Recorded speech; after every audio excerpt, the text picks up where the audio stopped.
વર્ણિવેશરમણીયદર્શનમ મંદહાસરુચિરાનનાંબુજમ પૂજિતમ સુરનરોત્તમેર્મુદા શ્રીધર્મનંદનમહં વિચિંતયે. આરાધ્ય ઉપાસ્ય ઇષ્ટદેવ હરિકૃષ્ણ મહારાજ મહાપ્રતાપી સંકલ્પ સિદ્ધ કરતા પૂનમિયા ભક્તોના સૌના જીવનના સુખ દુઃખના પ્રસંગોમાં શ્રીજી મહારાજે આપેલું વરદાન આજે પણ એટલું જ જીવંત છે. એની સાક્ષી પૂરતા શ્રી લક્ષ્મીનારાયણ દેવના પીઠાધિપતિ પરમ પૂજ્ય ધર્મ ધુરંધર 1008 આચાર્ય મહારાજ શ્રી રાકેશ પ્રસાદજી મહારાજ, વડતાલ મેનેજિંગ ટ્રસ્ટી બોર્ડના ચેરમેન પરમ પૂજ્ય કોઠારી સ્વામી શ્રી દેવપ્રકાશદાસજી સ્વામી, પરમ પૂજ્ય સદગુરુ પુરાણી શ્રી હરિસ્વરૂપદાસજી સ્વામી, પૂજ્ય બ્રહ્મસ્વરૂપ સ્વામી, પૂજ્ય ધર્માનંદન સ્વામી, વિશ્વપ્રકાશ સ્વામી, ત્યાગ સ્વામી, સંત સ્વામી અથાણાવાળા વગેરે સૌ સંતો, શ્યામજી ભગત વગેરે સૌ પાર્ષદો, શ્રદ્ધેય પૂજ્ય રામપ્રિયજી વગેરે સૌ ગુરુજનો, ઋષિકુમારો અને દ્વિશતાબ્દીના પર્વે વંદુના પાઠનું ગાન કરવા ઉપસ્થિત સૌ શ્રીજી મહારાજના લાડીલા ભક્તોને ભાવથી જય સ્વામિનારાયણ, જય સ્વામિનારાયણ.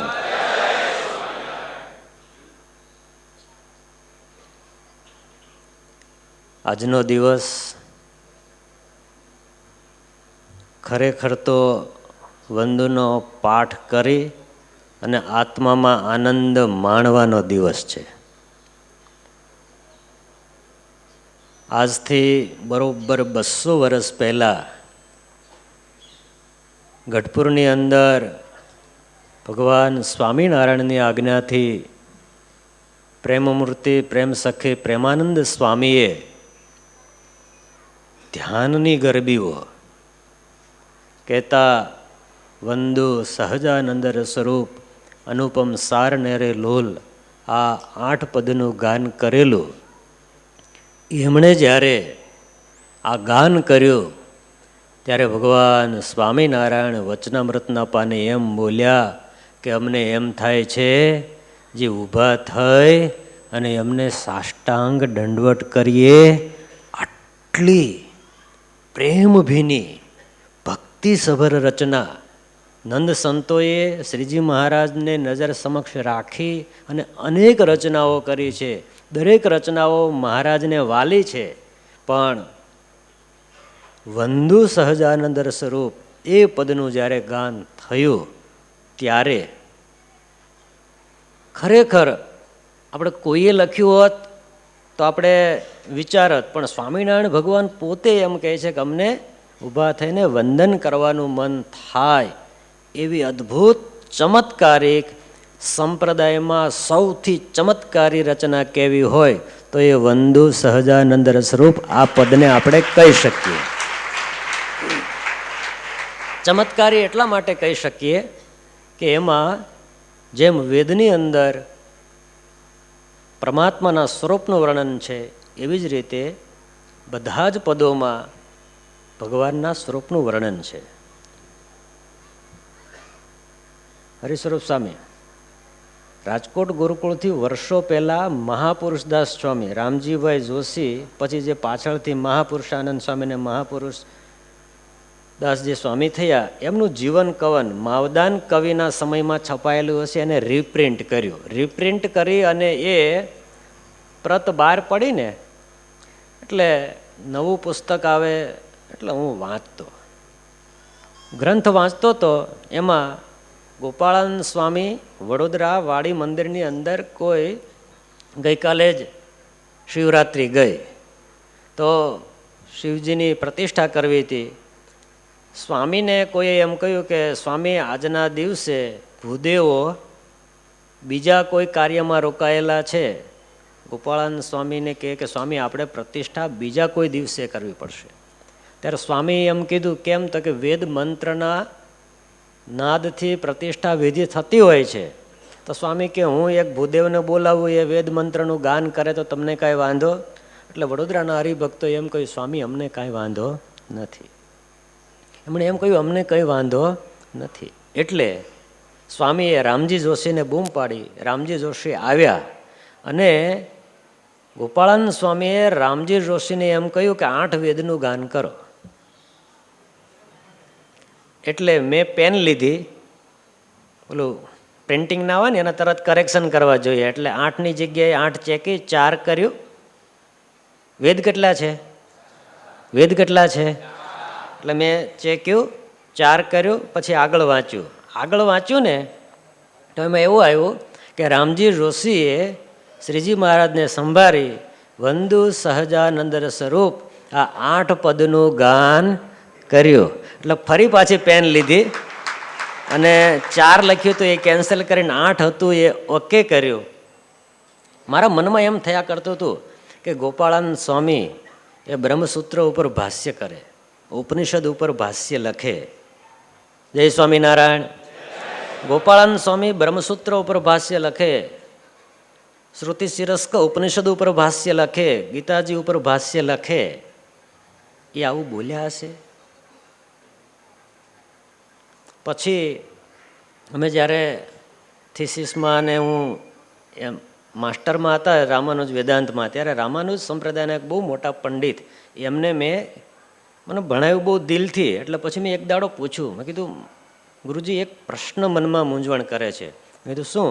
મેં કીધું અમારા સંપ્રદાયમાં આવી એક ગરબી છે અને એના માટે આવું લખાયું છે. આખી ઘટના મેં વંચાવી, વાંચી, સાંભળી. પછી મને કે જો આ છે ને વેદમાં પરમાત્માના સ્વરૂપનું વર્ણન છે, એ તમે માનો છો? જય સ્વામિનારાયણ. મને કે વેદમાં પરમાત્માના સ્વરૂપનું વર્ણન છે એ તમે માનો છો? મેં કીધું બાપજી એમાં તો માનીએ કે ના માનીએ, બરાબર, વેદને માનો કે ના માનો એનાથી શું ફેર પડે છે? મારા ને તમારા માનવાથી વેદ વેદ છે? તો કે ના. તો કે વેદમાં જેમ પુરુષ સૂક્ત વગેરે ભાગમાં, સ્તુતિ ભાગમાં પરમાત્માના સ્વરૂપનું વર્ણન છે, એવી જ રીતે આ પદોમાં ભગવાનના સ્વરૂપનું વર્ણન હોવાથી અતિશય ભક્તિની ઉદ્રેક, ભક્તિની ઉત્કટ ભાવના સાથે આવું કહેવાયું હોય.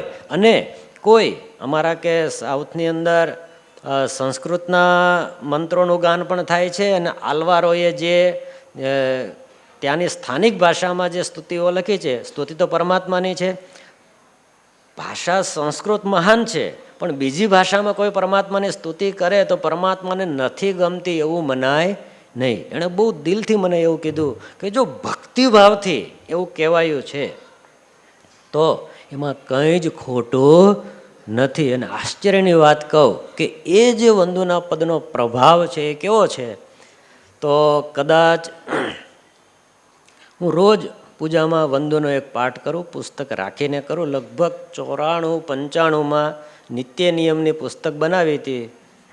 પછી આખો દિવસ આપણે આપણા કામમાં હોઈએ, વંદુનો પાઠ પૂજામાં કરી લેવો. તો વંદુના પાઠમાં લાખો બોલો, વાંચો, વિચારો. આપણા સંપ્રદાયમાં એવી પ્રણાલિકા છે, નખ શીખ વર્ણન. વંદુના પદમાં શિખાથી નખ સુધી આવે છે, બરાબર. પ્રેમાનંદ સ્વામી એવું વર્ણન કર્યું છે કે ભાગ્યે જ કોઈ ભક્ત હૃદયને ના ગમે. અને આજે એના 200 વર્ષ થઈ રહ્યા છે, ત્યારે લક્ષ્મીનારાયણ દેવ દ્વિશતાબ્દી મહોત્સવ આવી રહ્યો છે, ત્યારે 200મો પ્રાગટ્ય દિવસ વંદુનો હોય, લક્ષ્મીનારાયણ દેવની ધજા હોય, હરિકૃષ્ણ મહારાજનું ડેરું હોય, એની સમક્ષ ઊભા રહી અને જેમણે વંદુ સહજાનંદ રસરૂપ આ પદની સંપ્રદાયમાં સૌથી લાંબી કથા કરી હોય, વચનામૃતની કરી છે, ભજ ગોવિંદમની કરી છે, વંદુના પાઠ કર્યા છે, કરાવ્યા છે. પૂજ્ય પુરાણી સ્વામી હરિસ્વરૂપદાસજી સ્વામી જો મહારાજ આગળ ઊભા રહીને વંદુના પદનું ગાન કરતા હોય તો સહજ બધાને આનંદ થાય.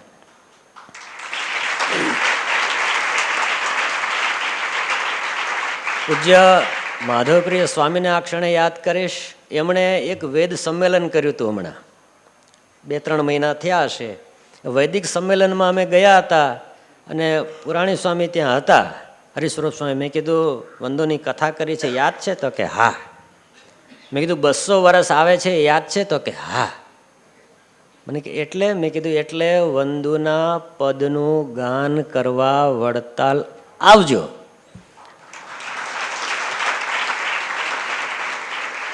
મને કે ઉપરવાળા કહે તો આવશું.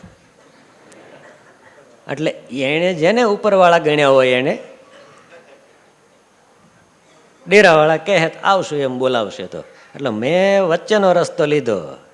મેં પુરાણી બાલકૃષ્ણ સ્વામી અને માધવરી સ્વામીને કીધું, મેં સ્વામી આવી ઈચ્છા છે, આવો સંકલ્પ થયો છે. મને કે એ મહાત્માને કોણ કે? મેં કીધું મહાત્માને મેં કીધું છે ને એણે એવું કીધું છે ઉપરવાળા કહે તો આવશું. મને કે ઉપરવાળા કહે તો આવશે, અમારા તરફથી છુટ્ટી. મારે કહેવાનો ભાવ એવો છે કે આજનો દિવસ ખરેખર આપણા માટે આનંદનો દિવસ છે. જ્યારે આટલી મોટી સંખ્યામાં ભક્તો બેસી અને વંદના પદનું ગાન કરતા હોય, આવું ભજન જ્યારે થાય ને ત્યારે મંદિરનું પરિસર છે ને એમાં કોઈ પણ આવીને બેસે ને તો એને એ અનુભવ થાય કે સ્વામિનારાયણ સંપ્રદાયનું બ્રહ્મ તેજ આજે પણ જીવંત છે. આટલી તાકાત આપણા નંદ સંતોએ રચેલી પદ રચનાઓમાં છે. ખરેખર આજે હું બીજું તો કાંઈ નથી કહેતો, પણ એટલું ચોક્કસ કહીશ કે આવી રીતે ભજન જે કરવું, આવી રીતે ભજન કરાવવું, આવી રીતે ભજનમાં બેસવું ને એ આપણા જીવનનું સૌથી મોટું સૌભાગ્ય કહેવાય.